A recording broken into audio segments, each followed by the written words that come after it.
The room started laughing the moment Byron Owens raised his hand. Not because the bid was high, not because the prize was rare, not because anyone in that crowded auction hall believed they had just witnessed a young man make the smartest decision of his life. They laughed because Byron had offered $85 for a burned, blackened, locked safe that looked like it belonged in a scrapyard. The kind of thing men with pickup trucks hauled away for weight. The kind of thing rich people stopped seeing the moment it no longer shined. And standing near the front row, with his polished shoes planted on the old Caldwell ballroom floor, Wade Prescott laughed louder than anyone. Wade was the kind of antique dealer who never entered a room quietly. He liked people to notice his linen jacket, his gold watch, the silver in his hair, and the slow way he looked over objects as if the rest of the world needed his permission to understand value. In 3 counties, people knew him as the man who could spot a federal sideboard under 6 layers of dust, a rare clock in a barn, a Civil War letter folded into a family Bible. He had money, reputation, and the deep confidence of a man who had never been forced to explain why he belonged anywhere. Byron, standing near the back, had none of those things. He was 24 years old, tall but not yet broad, wearing a washed-out work shirt with a collar that refused to lie flat. His boots were clean, but they were old. His hands were steady, but the skin around his knuckles still held the dark trace of machine oil and brass dust from the locksmith bench where he worked alone most evenings. He had come to the Caldwell estate liquidation with $85 in cash, folded twice inside a plain white envelope that had been sitting in his dresser drawer since his grandfather died. That envelope had been touched so many times that the paper had gone soft at the corners. And now, with every eye in the room turned toward him, Byron had used every dollar in it. The auctioneer paused as if he wanted to make sure he had heard correctly. The burned safe sat on a low dolly near the center of the room, one side blistered from the fire that had nearly destroyed the Caldwell mansion. Its iron skin cracked with soot and rust, its brass dial warped brown around the edges. No one had found a key. No one knew the combination. The auction company had already warned bidders that the safe was being sold as is, with no guarantee it could be opened, and no guarantee there was anything inside. To most of the crowd, it was a dead object. To Byron, it had made the faintest sound. Not a real sound, not yet. More like a memory in his fingers, a shape his grandfather had taught him to recognize before he had even understood the lesson. Wade turned halfway around, wearing that pleasant public smile some men use when they are about to be cruel and want everyone to admire the polish of it. He looked Byron up and down, then looked back at the safe as if the two belonged together. He made a comment loud enough for the front rows to hear about how Byron's grandfather had spent his life picking through other people's junk, and how some family traditions were hard to break. A few people chuckled before deciding whether it was safe to laugh. Wade gave them permission by laughing first. Then he said the safe was nothing but a scorched lump of iron, and if Byron wanted to buy scrap, he should at least learn the price per pound. That was when the laughter grew. Byron did not answer. He kept his eyes on the safe. The auctioneer looked embarrassed, but not embarrassed enough to stop it. The Caldwell family lawyer, seated beside a table of paperwork, adjusted his glasses and pretended to study a folder. A woman from town lowered her eyes. 2 men near the windows smirked into their paper cups of coffee. In that room, silence had manners.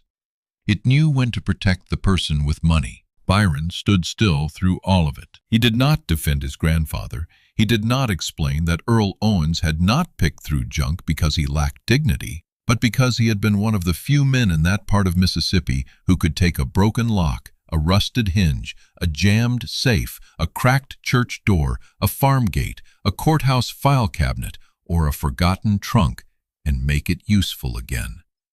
He did not explain that his grandfather had fixed what other people threw away because the world had taught him early that black men were expected to ask permission for what others inherited. He did not explain that Earl had spent 60 years listening to metal. Byron simply held the envelope in one hand, empty now, and waited for the auctioneer's hammer. When the hammer finally came down, it sounded smaller than it should have. Sold for $85. Wade Prescott shook his head as if he had just watched a fool walk into a hole. He had no idea that the safe he had mocked in public was about to open a door that had been sealed for more than a century.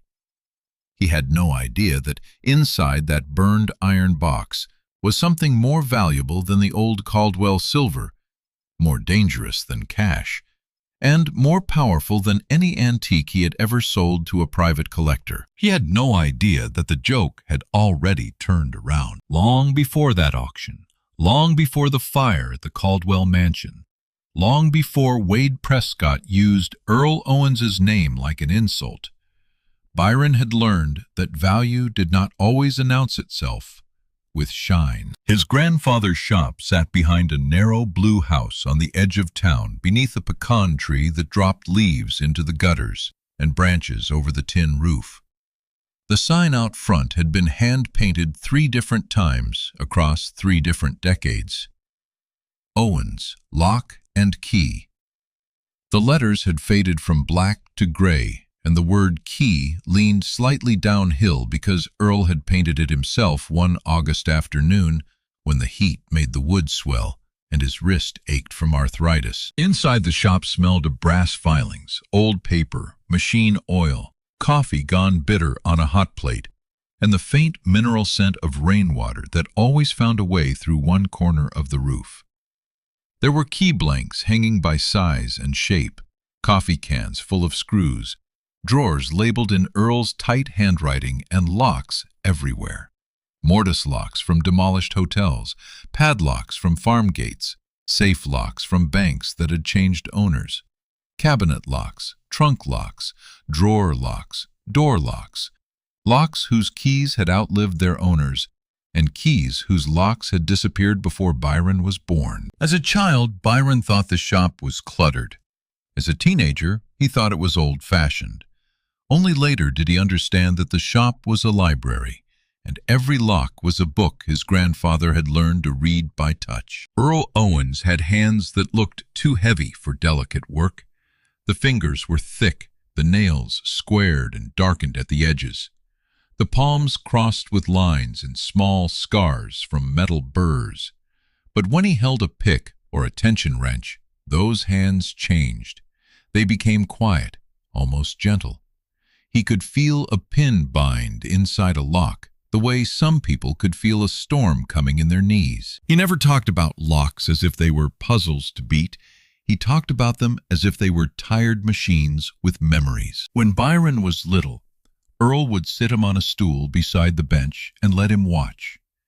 At first, Byron only liked the drama of it, the click, the turning cylinder, the way grown people looked relieved when Earl opened something they thought was lost. Later, when Byron's friends were playing basketball or hanging around the gas station, he started staying late in the shop, asking questions he pretended not to care about. Earl noticed everything. He noticed when Byron was impatient. He noticed when Byron wanted the lock to surrender instead of wanting to understand it.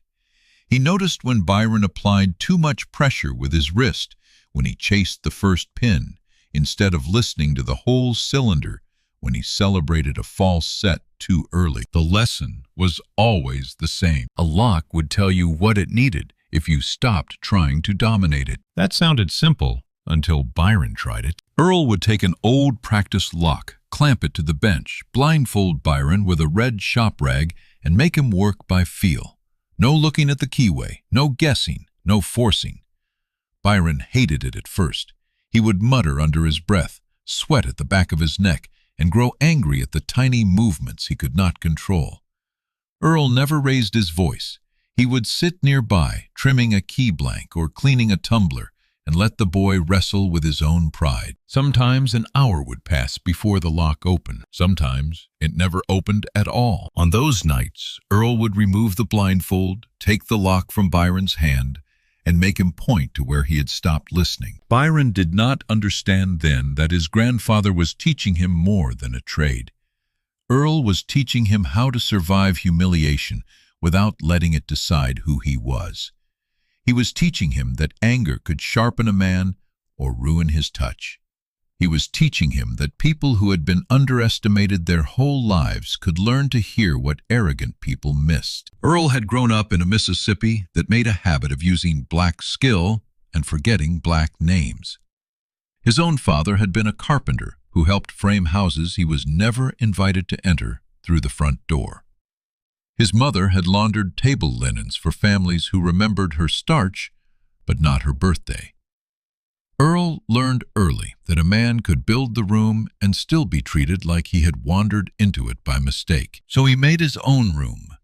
The locksmith shop was not much to look at from the road, but to the people who needed him, Earl was the man who arrived when doors would not open, when safes would not yield, when a widow found a locked cedar chest beneath a bed, when a preacher lost the church office key before Sunday, when a store owner could not close because the deadbolt jammed, when a farmer snapped a key off inside an ignition and had no money for a tow. Earl did not take advantage of desperation. He charged what people could pay. Sometimes he accepted tomatoes, pecans, a jar of preserves, a ham, a promise. Sometimes he accepted nothing and wrote the debt in a notebook he never showed anyone. Wade Prescott had once called that poor business. Earl had called it living in a town where everybody's door mattered. But the work that fascinated Byron most was safe work. Safes were different. They did not simply lock. They held. They carried the ego of the people who owned them and the patience of the people who built them. Some were cheap steel boxes with lazy mechanisms.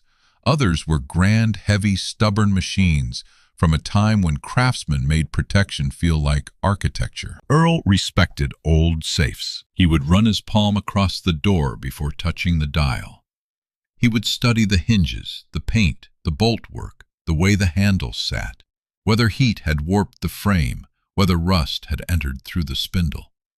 He would listen through a stethoscope, but he told Byron that the tool was only a bridge. The real listening happened in the hand and in the mind. A safe never opened because you wanted it to. It opened because you understood what it was doing in the dark. When Earl was diagnosed with cancer, the shop did not change at first. He kept working. He kept a folded towel over one shoulder. He kept saying he was only tired. But Byron began noticing small things. His grandfather sat down more often. He coughed into a handkerchief and tucked it away too quickly. He stopped taking jobs after sunset because the drive home made his eyes blur. The coffee on the hot plate went untouched.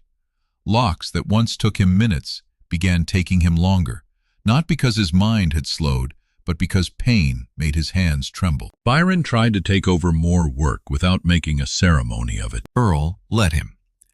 That was how Byron knew it was serious. In the final months, the shop became quieter. Customers still came, but they lowered their voices when they saw Earl in the old chair near the bench blanket over his knees, radio playing gospel low enough to be more memory than music. Byron cut keys. Byron repaired door hardware. Byron took emergency calls. Earl watched, correcting him with a finger tap on the bench or a short word when Byron rushed. The last safe they worked on together belonged to a retired school teacher who had forgotten the combination to a small floor safe where she kept her husband's war letters. Byron wanted to drill it. Earl made him sit back down. The safe was not rare. It was not expensive. But those letters were the last place that man's handwriting still lived, and Earl believed that mattered. So Byron listened. He listened until the numbers began to separate themselves from noise. He listened until the fence made its tiny drop. He listened until he felt the lock give. When the door opened, the school teacher pressed both hands to her mouth and cried without making a sound. That night, Earl told Byron he had finally learned the difference between opening a lock and forcing one. 2 weeks later, Earl could no longer walk to the shop without help. Near the end, He asked Byron to bring him an old cigar box from the bottom drawer of the workbench. Byron knew the box. It held things Earl considered too important for labels: a photograph of his wife, a receipt from the day he bought the shop, a brass key with no tag, a silver pocket watch that no longer ran, and a few folded papers tied with string. Inside the cigar box that day was also a plain white envelope. Earl placed it in Byron's hand. It contained $85 in small bills. Byron knew, without counting twice, that it was all his grandfather had left in cash. Not because Earl had been careless, but because illness is expensive, even when a man has spent his life fixing things for everyone else. The shop mortgage was paid. The tools were paid for. The house was old but standing. Yet the money itself had thinned down to that small stack of worn bills. Byron tried to give it back. Earl closed Byron's fingers around it. There was a note inside, written in the same tight hand as the drawer labels in the shop. It said, Byron would know what to do with the money when he saw it.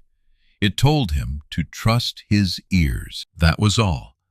No explanation, no name, no map, no great revelation from a dying man, just $85 and a command that felt impossible until the day Byron saw the Caldwell safe. After Earl's funeral, people came by the shop with flowers, pies, folded cards, and stories. They told Byron how his grandfather had opened a trunk after a house flood and saved a wedding dress, how he had repaired the lock on a church pantry and refused payment because feeding people should not depend on a broken latch, how he had driven 30 miles in a storm to help an old man whose oxygen machine was locked inside a bedroom by mistake.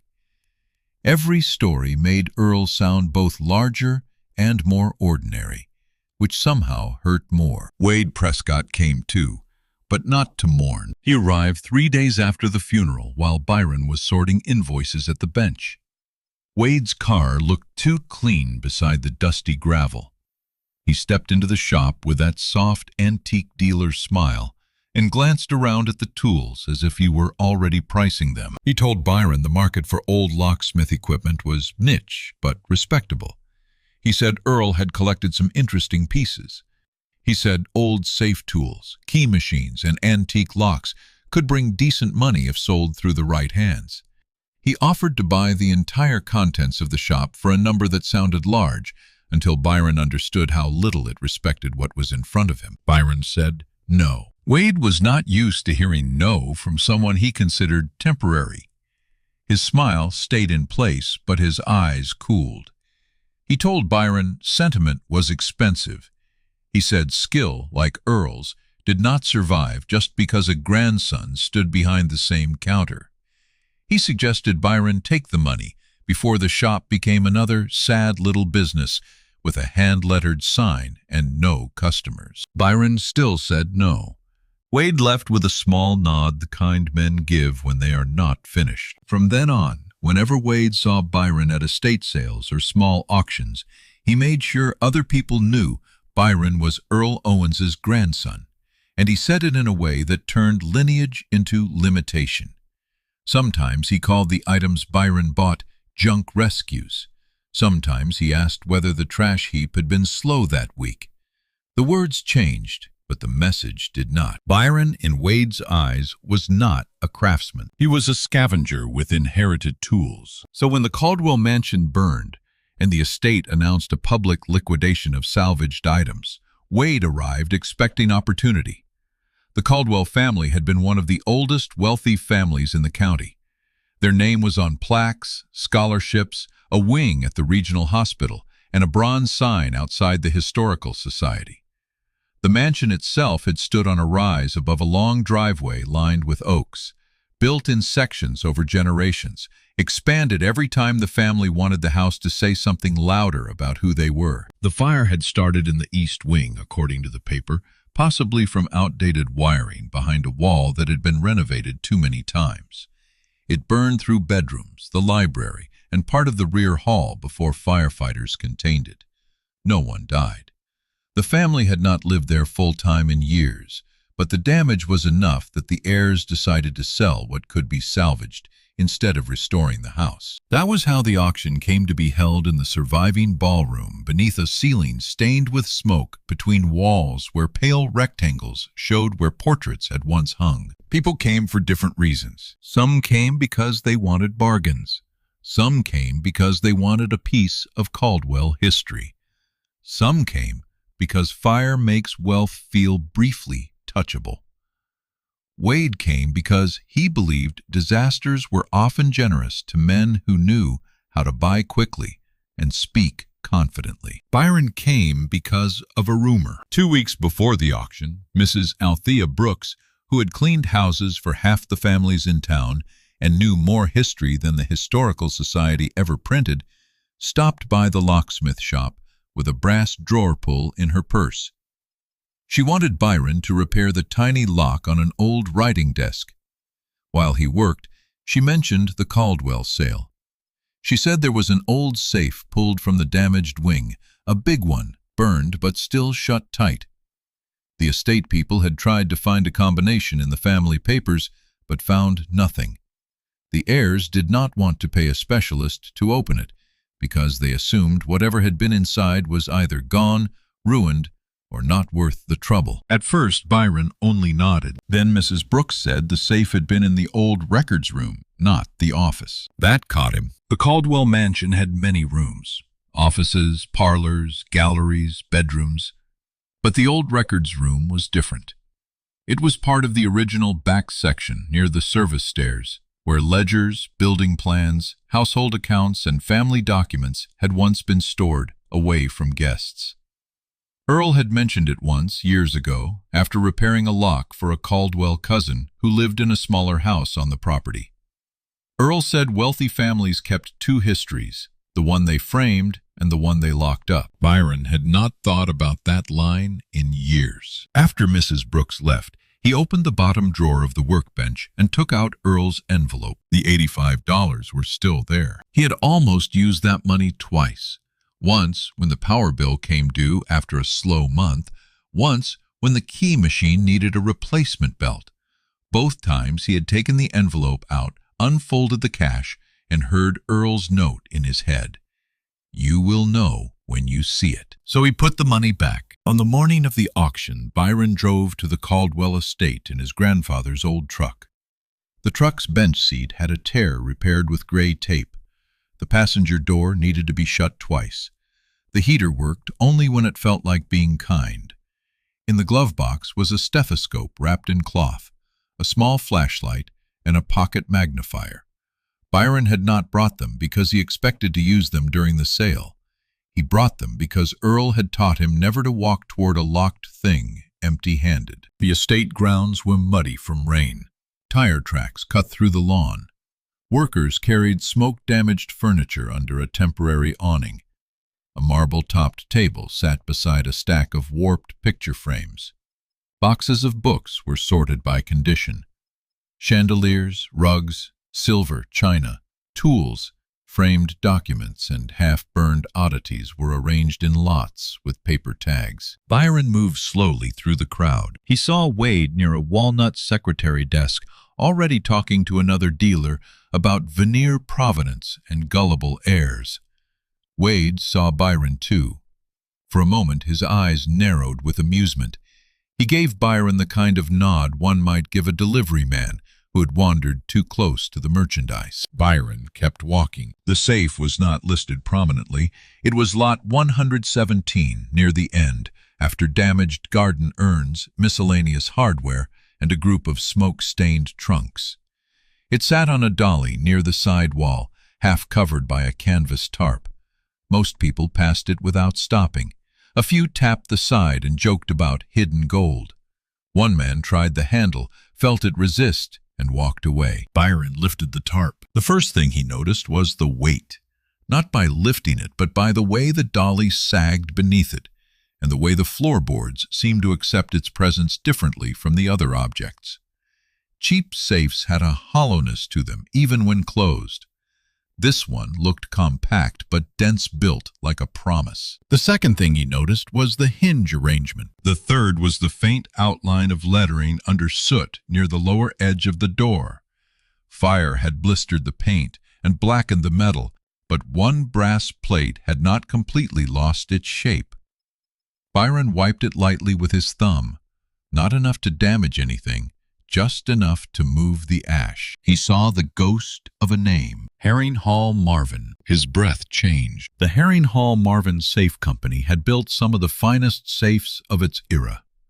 Not every safe bearing the name was priceless, and not every old safe held secrets, but certain late 19th century models were respected among safe technicians and collectors for their complicated bolt work, layered insulation, and precise combination mechanisms.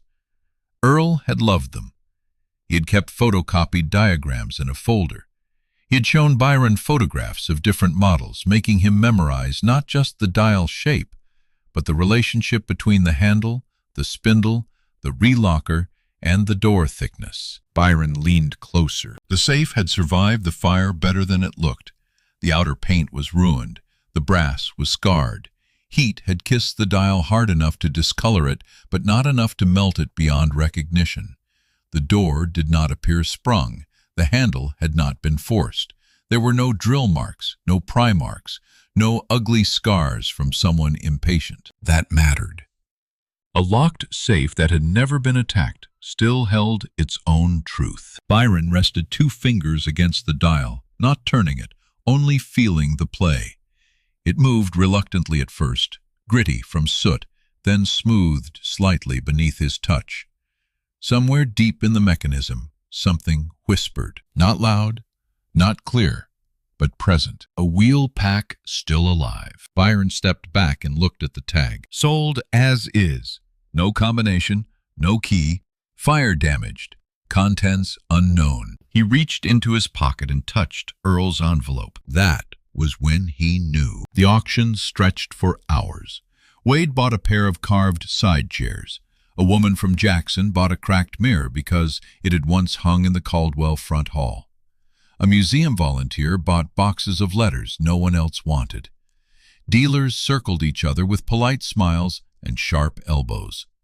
The Caldwell heirs, distant and uncomfortable, came and went through a side doorway, speaking mostly to the lawyer. Byron did not bid on anything else. When lot 117 came up, the auctioneer tried to make it sound interesting and failed.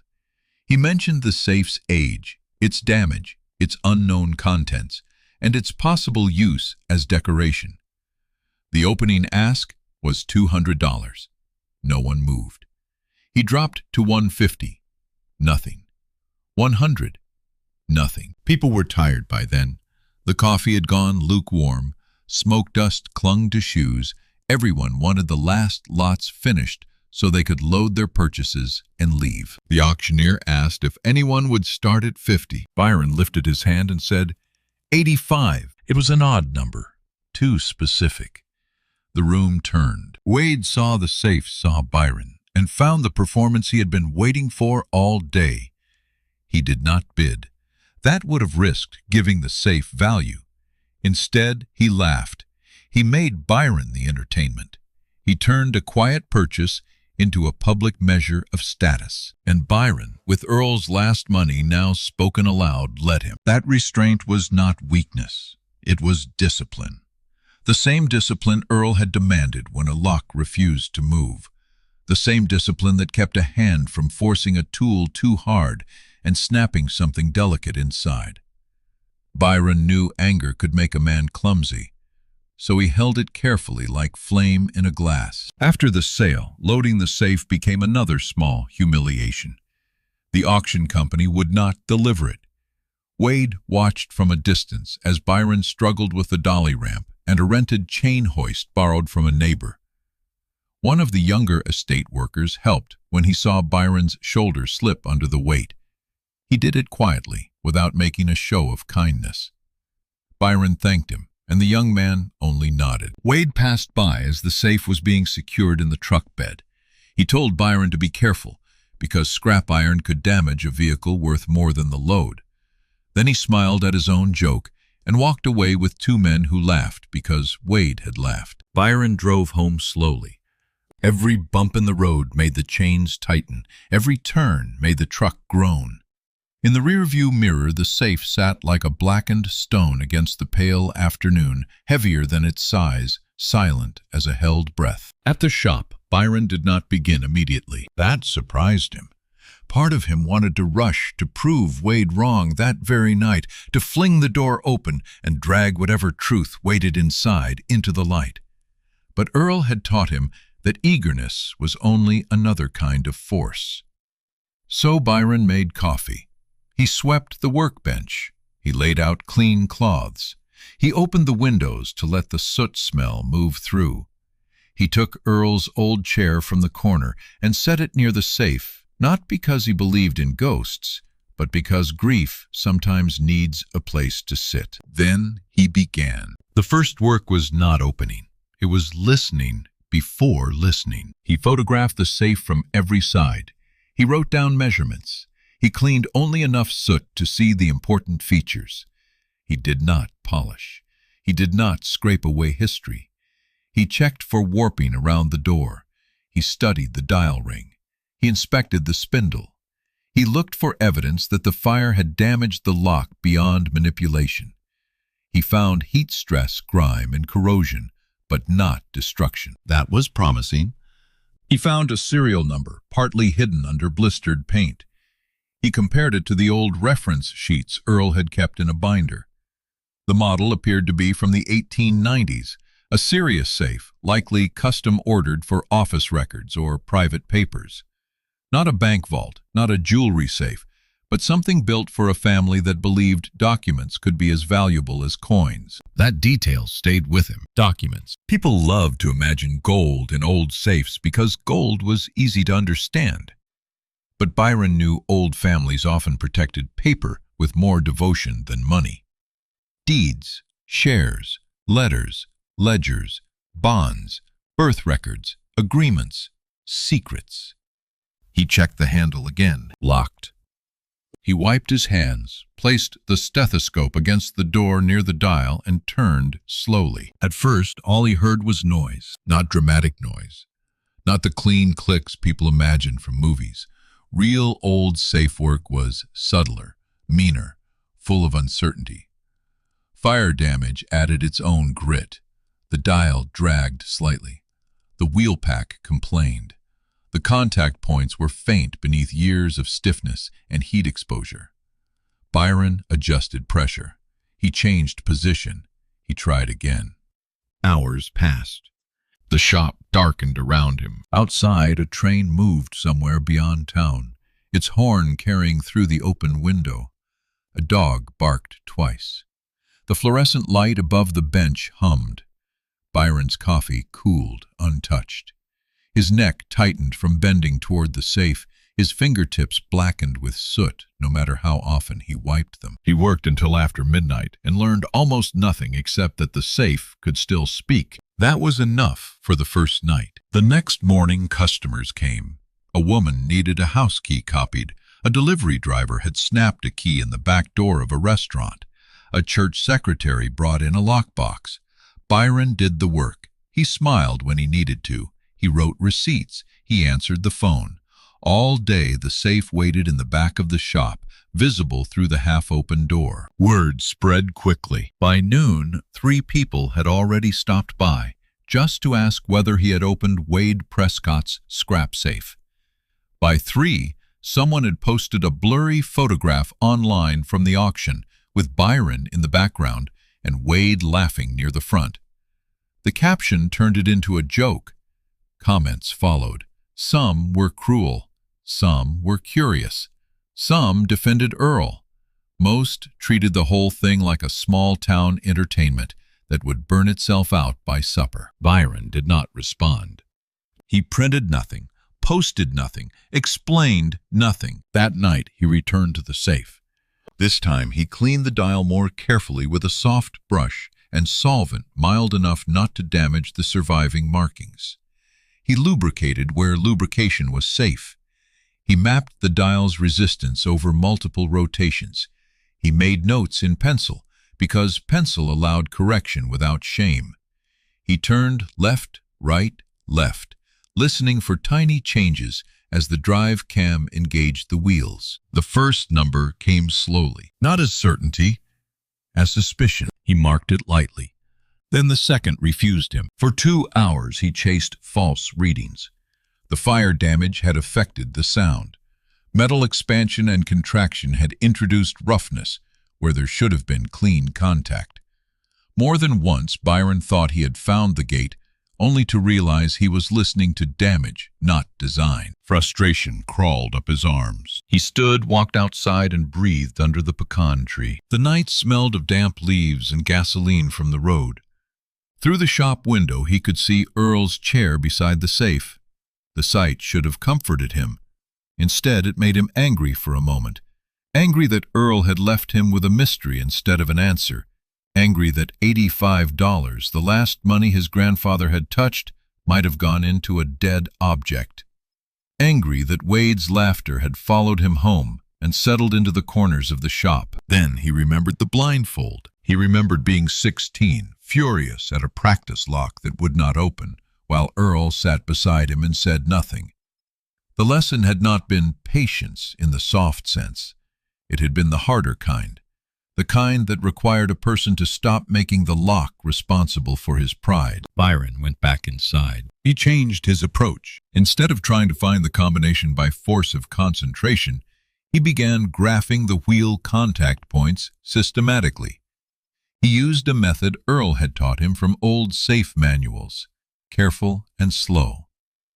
He listened through the stethoscope, but he also watched the dial's movement, felt resistance through the tips of his fingers, and recorded every tiny irregularity. He worked like a man building a bridge, one plank at a time. By the third night, he had 2 numbers he trusted. By the fourth, he had a range for the third. By then, the story had grown beyond the shop. Wade, according to Mrs. Brooks, had been telling people Byron was going to spend more money trying to open the safe than it was worth. He said the boy should have used the $85 for groceries. He said Earl would have laughed too if he had lived long enough to see it. That part reached Byron, through a customer who regretted repeating it the moment the words left her mouth. Byron's hand paused over a key blank. For the first time, the insult almost got through, not because Wade had mocked him. Byron had been mocked before, but because he had used Earl's name again, dragging a dead man's dignity into a joke because the living grandson was easier to wound through memory. Byron finished the customer's key, tested it, and handed it over without comment. That night he worked with a steadier anger. Not hot, not careless, a narrow thing. Near 2 in the morning, as rain began tapping the tin roof, Byron felt the third gate. It was so small he nearly missed it. A faint drop. A change in the dial that was not a scratch, not grit, not wishful thinking. He froze, lifted his hand, and wrote the number down. Then he did nothing for a full minute. He sat back on his heels, listening to the rain. 3 numbers on paper did not open a safe. They only offered a chance. Old mechanisms could be misread. Fire could shift tolerances. The contact points might have lied. But somewhere inside him, beneath caution, a quiet certainty gathered itself. Byron dialed the sequence. Left, right, left. He did not rush the final turn. He let the dial settle where it needed to settle. Then he reached for the handle. It resisted. His stomach tightened. He adjusted the dial by half a mark. Tried again. Still resistance. He closed his eyes. Earl's voice, not as sound, but as habit, moved through him. Do not make the lock carry your fear. Byron returned the dial to 0. He breathed. He dialed again, slower this time, letting each number arrive cleanly. When the final number aligned, he touched the handle with the respect one gives an old machine that has done its duty for more than 100 years. This time, the handle moved. Not easily, not dramatically. It turned with a deep, reluctant shift from inside the door, a heavy internal surrender that seemed to travel through the floor and into Byron's chest. He pulled. The seal broke with a dry sigh. The safe opened. For a moment, Byron did not look inside. He sat there in the dim shop, hand still on the handle, as if the act itself had emptied him. 4 nights of listening, years of training, months of grief, one public humiliation, $85. All of it had led to this narrow, dark space behind a door that everyone else had dismissed. Then he lifted the flashlight. At first he saw metal boxes, paper packets, a small leather case, a stack of envelopes tied in faded ribbon, a ledger wrapped in oilcloth. The inside smelled of smoke, dust, old paper, and something dry and mineral that reminded him of the back room of a courthouse. No gold bars, no glittering jewelry, no movie treasure. Byron almost laughed. Then he opened the leather case. Inside was a stamp, small, blue and red, centered imperfectly in its protective mount. A tiny airplane printed upside down against the frame. Byron knew enough to stop breathing for a second. He was not a stamp collector. But Earl had collected knowledge the way some people collected coins, and he had taught Byron that rare objects often became famous because of mistakes. A misprint, a wrong color, a reversed image, a thing made valuable because the world tried to correct it too late. The stamp in the leather case looked like an inverted Jenny. Byron did not trust himself. He set the case down carefully, as if sudden movement might change the truth. Then he opened one of the paper packets and found more stamps, 19th century issues, some domestic, some foreign, mounted with old-fashioned care. Several had handwritten notes in the margin. Another packet held covers with postmarks from the 1800s. The collection was not random. It had belonged to someone who knew what they were preserving. Byron understood then that the safe had not been empty. But the stamp was not what made him sit back. The ledger did. It was bound in dark leather, cracked at the spine, with the initials TCS pressed faintly into the cover. The oilcloth had protected it better than anything else inside. When Byron opened it, he saw careful handwriting, page after page, dated from the 1880s and 1890s. Theodore Caldwell, Sr. Byron recognized the name from plaques around town. Founder, builder, industrialist, benefactor. The man credited with turning Caldwell Timber Brick River Transport and later rail contracts into a family empire. Local histories described him as visionary, disciplined, and tireless. There was a portrait of him in the courthouse annex, one hand resting on a rolled set of plans, as if he had imagined the county into being by himself. But the journal told a different story. At first, Byron read only fragments: payments, work crews, shipments, repairs, brick counts, weather delays, names. So many names. Not just initials, not just totals.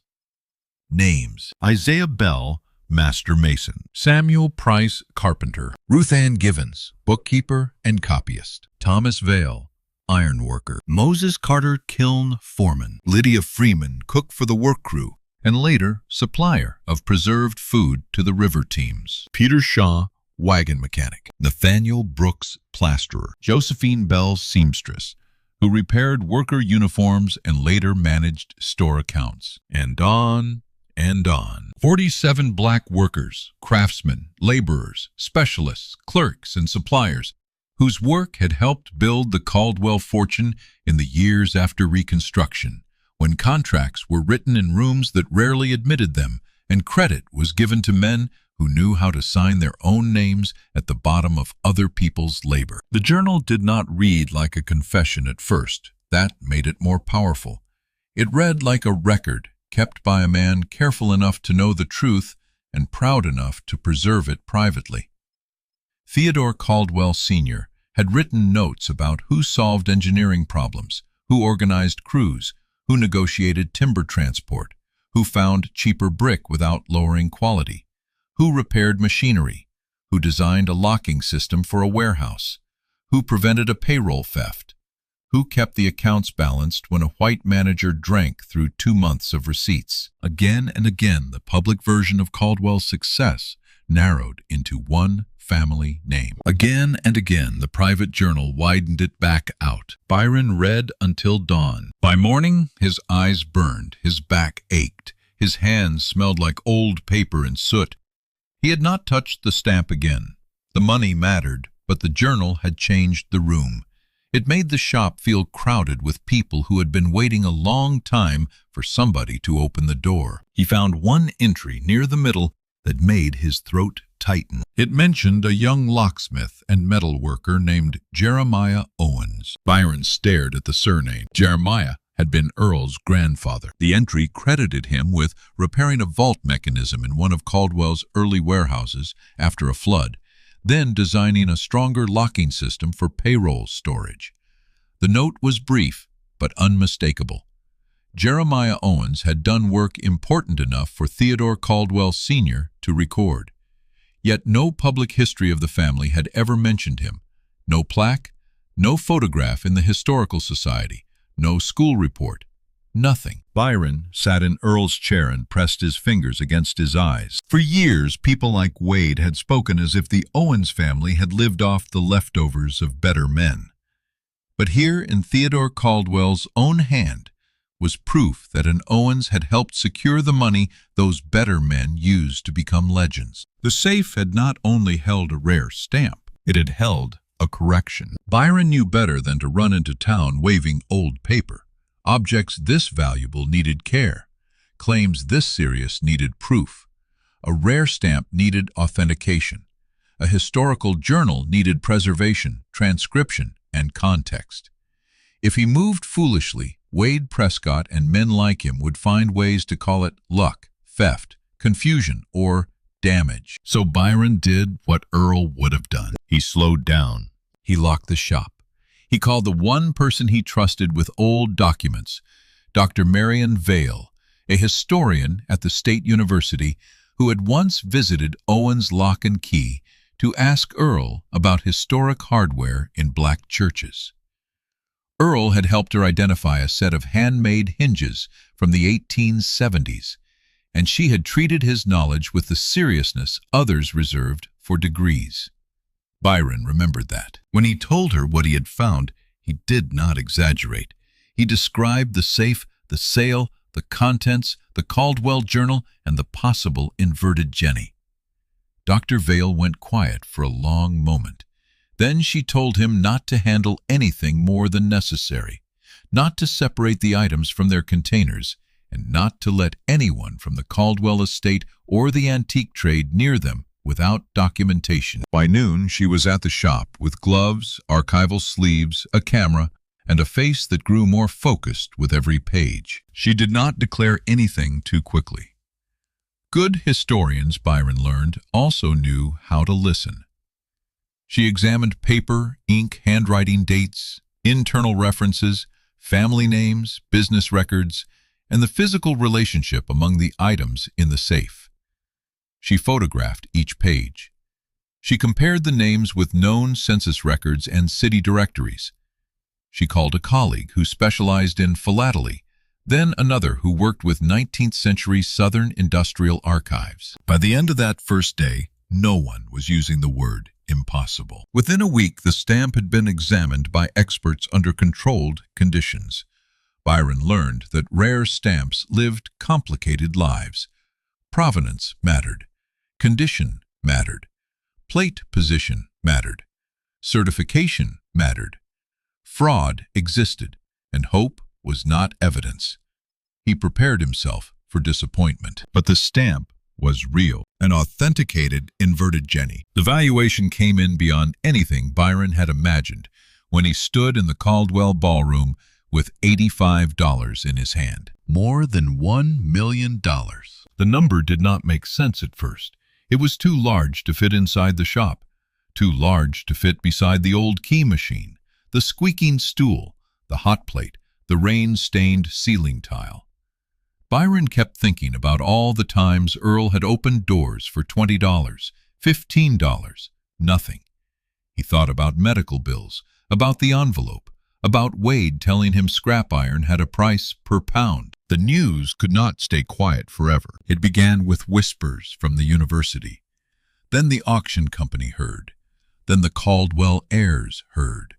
Then Wade Prescott heard, and the story that had amused him turned sharp in his mouth. His first reaction was disbelief. His second was ownership. He began telling people the safe had been improperly represented, that no one could have understood what was inside, that the estate deserved review, that an item of such value could not simply pass to a buyer for $85 because a young locksmith got lucky.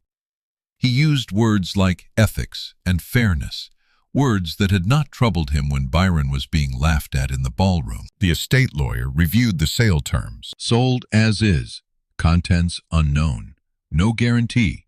Final sale. The words Wade had ignored became the words that protected Byron. Still, Wade did not stop. He suggested the safe must have been opened before the sale. He hinted Byron might have had prior knowledge. He wondered aloud whether Earl Owens, in his days doing repair work, had known something about Caldwell property he had no right to know. It was an ugly suggestion, dressed in the careful fabric of concern. This time Byron did not remain silent. Not publicly, not loudly, precisely. At Dr. Vale's urging, he allowed the university to organize a small press presentation about the journal, the safe, and the workers named inside. It was held not in a grand hall, but at the County Historical Society beneath the Caldwell Wing plaque. Byron stood beside a display case containing photographs of the journal pages, not the originals, and a copy of the auction receipt showing Lot 117 sold to Byron Owens for $85. Wade came. Of course he came. He stood at the back, face arranged into skepticism, as if he could still control the meaning of the room by refusing to be impressed. Several dealers came too. So did townspeople who had laughed at the auction. So did descendants of some of the workers named in the journal, though many had only learned that week that their ancestors had been connected to Caldwell history in any documented way. Dr. Vale spoke first. She explained the journal's preliminary authentication, the handwriting comparisons, the cross-referenced records, and the importance of the names. She did not make the story simple. She did not pretend one journal could repair a century of erasure. But she made clear that the document was significant and that it challenged the public story of how the Caldwell fortune had been built. Then she invited Byron to speak. He had not wanted to. He was better with locks than microphones. His hands felt wrong without a tool in them. But when he looked into the room and saw Mrs. Brooks in the second row, and the young estate worker near the side wall, and three elderly people holding photocopied pages with their family names highlighted, he understood that the story no longer belonged only to him. He did not give a speech about revenge. He did not mention Wade at first. He spoke about Earl. He told them his grandfather believed every locked thing had a history on both sides of the door. He said Earl had left him $85 and taught him to trust his ears.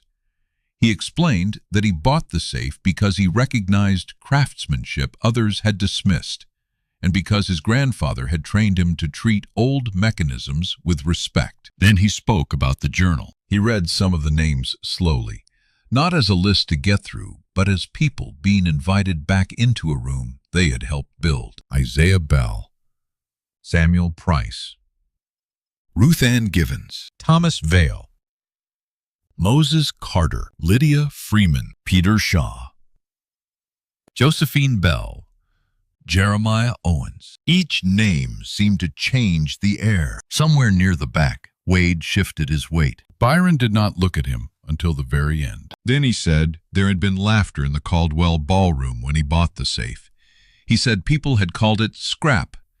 He said his grandfather's work had been mocked by a man who made his living from old things, but had failed to recognize old skill when it stood in front of him. He did not raise his voice. He did not need to. The room knew who he meant. Wade's face tightened. But the worst part for Wade was not Byron's restraint. It was the receipt. It was the photograph from the auction. It was the public record of him laughing beside an object now valued at more than $1 million. and historically tied to the very county heritage Wade had spent years claiming to understand better than anyone. The story ran in the local paper first, then in a state paper, then on history blogs and collecting forums. The headline changed depending on who wrote it, but the shape remained irresistible. Young black locksmith buys burned safe for $85. Opens it using grandfather's tools, finds rare stamp and lost record of black workers erased from wealthy family's history. The photograph of Wade laughing appeared in several versions of the story because small towns are merciless with images that tell the truth too well. Wade tried to call Byron. Byron did not answer. He sent a letter through an attorney offering to broker the sale of the stamp through his private network for a reduced commission, given the extraordinary nature of the discovery. Byron read the letter once, folded it back into its envelope, and placed it in a drawer where he kept examples of locks damaged by impatience. He sold the inverted Jenny through a reputable auction house recommended by the university's philatelic expert, with full certification and proper handling. The final price was $1,350,000. Even after fees and taxes, it was more money than anyone in the Owens family had ever held at one time. People expected Byron to change quickly. Some expected a new truck. Some expected a house in a gated subdivision. Some expected him to close the shop, move away, and become the sort of success story that leaves the old street behind. Wade, bitter and embarrassed, told anyone who would still listen that sudden money ruined people, and that Byron would be broke within 5 years. But Byron had spent too much time around locks to confuse opening a door with knowing where to walk. The first thing he did was pay off the remaining medical bills that had followed Earl's illness like a shadow. The second was repair the roof of the shop properly, not with patches and buckets, but with new metal that did not sing so loudly in hard rain. The third was buy a better security system, because irony had limits. Then he sat with Dr. Vale, Mrs. Brooks, a local attorney, and 3 elders from the black community to decide what the discovery should become. Byron could have donated the journal to a major institution far away, where it would be preserved behind climate control and studied by people with credentials. That mattered. Preservation mattered. But he also knew what it meant for local history to be carried away from the people whose names had already been carried out of it once. So they created an agreement. The original journal would be preserved in partnership with the university archives under strict conservation standards, but high-quality facsimiles, transcriptions, and public exhibits would remain accessible in the county. Descendant families would be invited to contribute oral histories, photographs, church records, cemetery information, and family documents. The names in Theodore Caldwell's journal would not sit alone as artifacts. They would become openings. And Byron used a large portion of the stamp money to establish the Earl Owens Memorial Scholarship Fund. Not for the kind of prestige that gets a donor's name carved in stone while the story behind it disappears. He structured it carefully with help. The scholarship would support black students studying history, archival work, museum studies, preservation, and skilled trades connected to restoration. Byron insisted on including trades because Earl had taught him that history did not survive only in books. It survived in hinges, locks, ledgers, quilts, brickwork, tools, recipes, songs, and the hands that knew what they were doing before anyone wrote their names down. The announcement was made 6 months after the auction in front of Owens Lock and Key. The shop had changed by then, but not beyond recognition. The sign had been repainted in the same style, the letters straight this time, but still human. The back room had been cleaned, repaired, and expanded into a small museum space, honoring black craftsmen and craftswomen of Mississippi, locksmiths, carpenters, masons, seamstresses, blacksmiths, mechanics, plasterers, boat builders, cooks, printers, and others whose work had held communities together with little public credit. Earl's workbench remained where it had always been. His tools were clean but not made decorative. Byron refused to place them behind glass in a way that made them look dead. Some were displayed, yes, but others were still used in demonstrations for students. A tool, he said, could be honored by doing what it was made to do. The burned Caldwell safe stood near the entrance, not polished, not restored into prettiness, stabilized, protected, and left with its scars visible. Beside it was a small label explaining how it had been bought, opened, and understood. The label did not call it a treasure chest.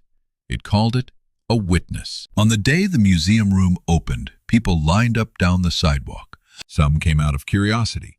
Some came because their family names were in the journal. Some came because they had known Earl. Some came because they had laughed at the auction and did not know how to apologize except by showing up quietly and reading every name on the wall. The descendants of the 47 workers stood together for a photograph. Not all had been found. Not all stories were complete. Some names led to full family trees, church records, graves, and living grandchildren. Others led only to fragments. A first name in one record, a misspelled surname in another, a census line, a rumor, a child who moved north, a grave marker worn nearly smooth. But even fragments were more than silence. Mrs. Brooks found her great-grandmother's aunt in the journal listed as a supplier who fed Caldwell work crews during a rail contract. She stood before the page for a long time, one hand pressed against the glass, and said the woman's name under her breath until it seemed to settle back into the world. Dr. Vale brought students from the university. They expected a small local exhibit and found themselves taking notes for 3 hours. One young man, a freshman who had been thinking of dropping out, stood beside Earl's bench and listened as Byron explained how a safe lock worked. He asked whether archival history always involved paper. Byron told him history involved whatever carried memory and survived long enough for someone to ask the right question. Wade Prescott did not attend the opening. His absence was noticed, but not missed. By then, his standing in local antique circles had changed. Not because Byron tried to destroy him. Byron never had to. Wade had done the important work himself. He had publicly mocked a legitimate buyer. He had dismissed a rare safe as scrap in front of witnesses. He had insulted a dead craftsman whose knowledge had effectively led to a historic discovery.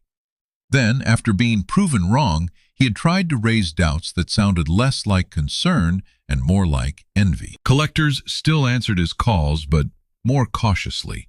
Estate families who once treated his opinions as final began seeking second evaluations. The auction company stopped giving him early, informal access to certain lots. A museum board quietly removed him from an advisory committee. Invitations thinned. Rooms that once opened for him easily developed their own locks. The last local auction he attended was at a farmhouse outside town. People said he arrived late and left early.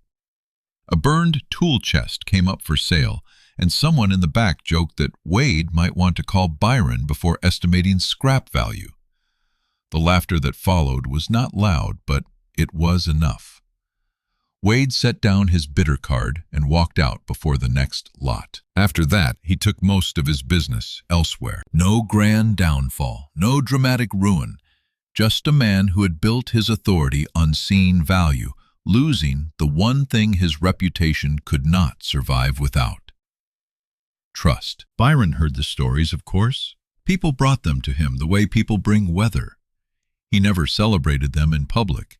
He understood satisfaction, but he did not want his life arranged around Wade Prescott's humiliation.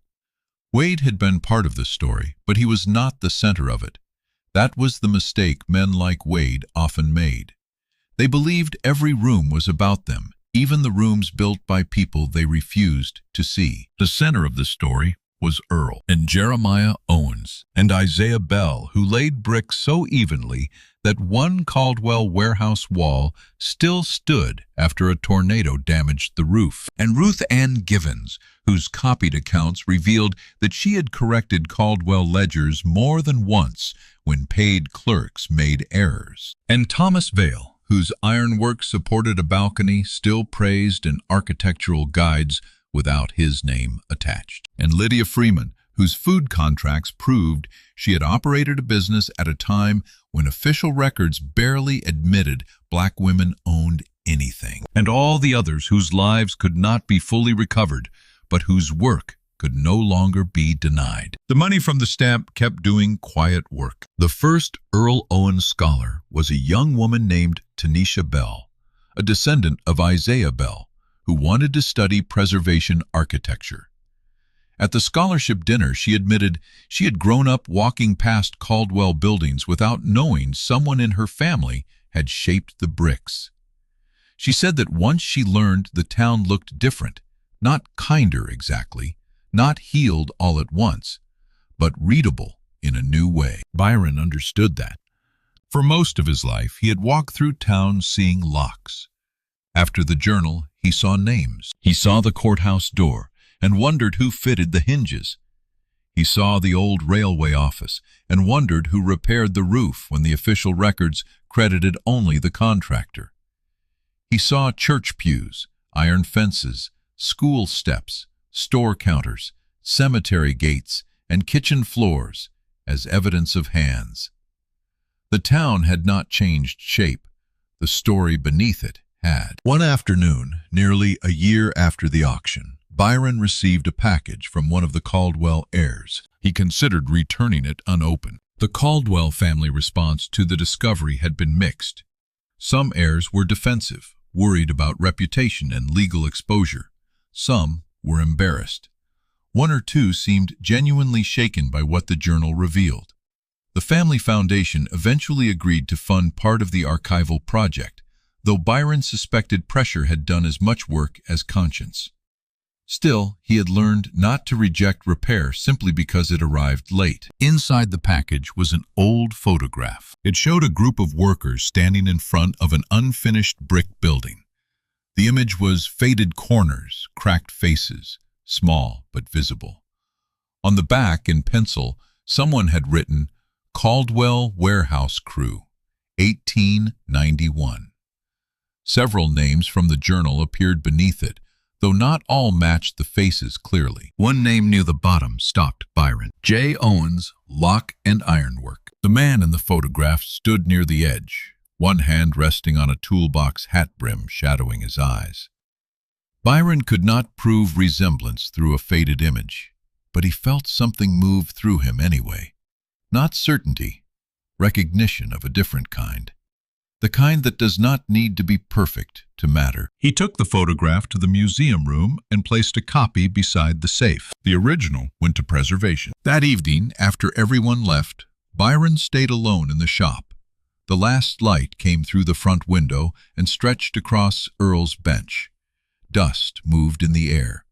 The new roof held quiet above him. The safe stood near the entrance, scarred and steady. Byron opened the old drawer where Earl had kept the cigar box. Inside, he still kept the envelope. It was empty now, except for the note. The paper had softened even more with handling. Earl's handwriting remained firm.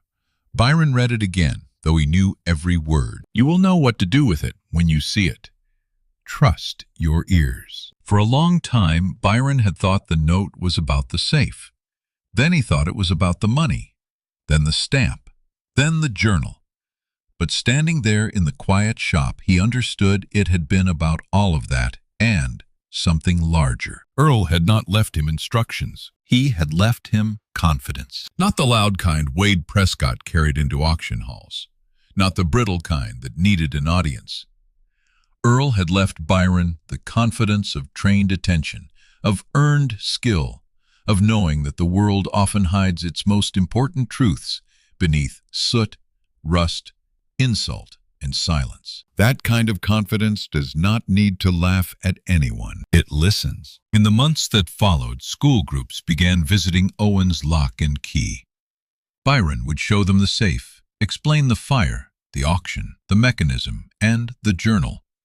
He learned to tell the story without rushing toward the $1,000,000 stamp, because children always leaned forward at that part.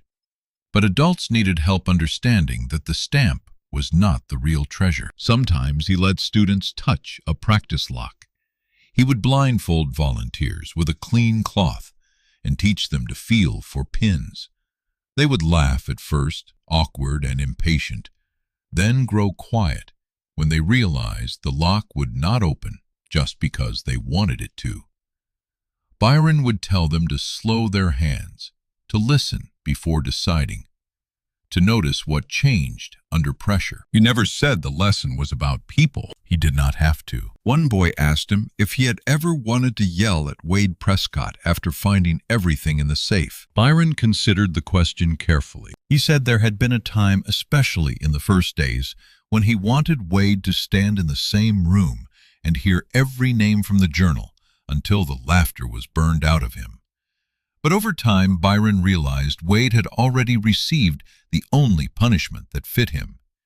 He had been seen clearly. A man who built his pride on judgment had judged wrong in public, not just about an object, but about a person, a family, and a history. That was enough. Revenge would have made Wade too important. The work was more important. The names were more important. Earl was more important. On the first anniversary of the auction, Byron held a small gathering at the shop. Not a gala, not a ceremony with velvet ropes, just folding chairs, lemonade, pound cake, a few speeches, and the families of the workers named in the journal. The Caldwell safe stood open that day, empty, except for a single laminated copy of the first page of Theodore Caldwell's journal and a list of the 47 names. Byron had debated whether to leave the safe open. Part of him liked it closed, still holding mystery. But Mrs. Brooks told him some doors should stay open once they finally learned how. So open it remained. People took turns reading names aloud. Some voices were strong, some shook. Some mispronounced a name and tried again carefully, because getting it right mattered. Children fidgeted until their parents pointed to a surname and whispered that this one belonged to them. Elderly people sat very still. Dr. Vale stood near the back, wiping her glasses more often than necessary. When Byron's turn came, he read Jeremiah Owens last. Not because Jeremiah mattered more than the others, but because Earl had carried that name forward without ever seeing it restored. Byron imagined his grandfather in the shop doorway, arms folded, pretending not to be moved, pretending the dust in the room was bothering his eyes. After the reading, Byron walked to the workbench and picked up Earl's stethoscope. The rubber had stiffened. The metal was worn. It was not the best tool Byron owned anymore. He had bought newer equipment, better lights, cleaner instruments. But he still used Earl's stethoscope for certain jobs, not because it worked better, but because it reminded him to work better. He placed it beside the safe for the children to see. Then he told them that some people go through life talking so loudly about value that they never learn to recognize it.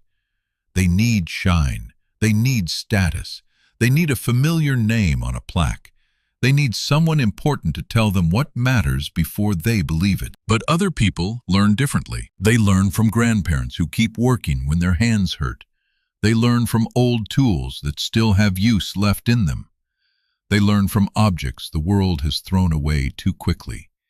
They learn from names hidden in ledgers from buildings whose makers were not invited to the dedication, from quiet instructions written on a dying man's envelope. They learn that listening is not passive. Listening is work. It is humility sharpened into skill. It is the refusal to let noise decide the truth. Byron did not say Wade's name that day. He did not need to. Everyone in town knew the story by then.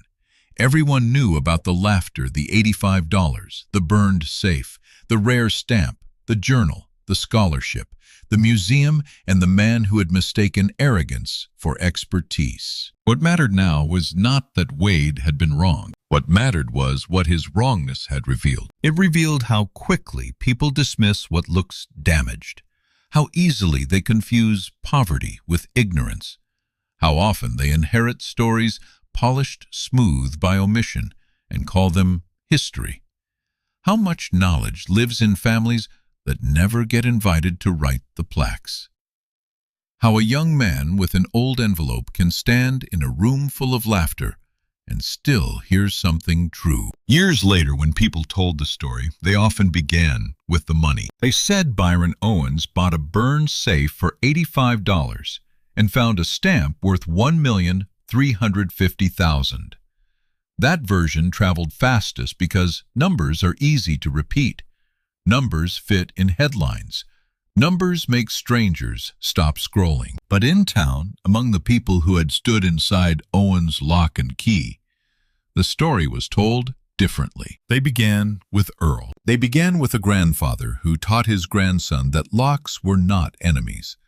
They began with a dying man who left his last $85 behind, not as charity, but as trust.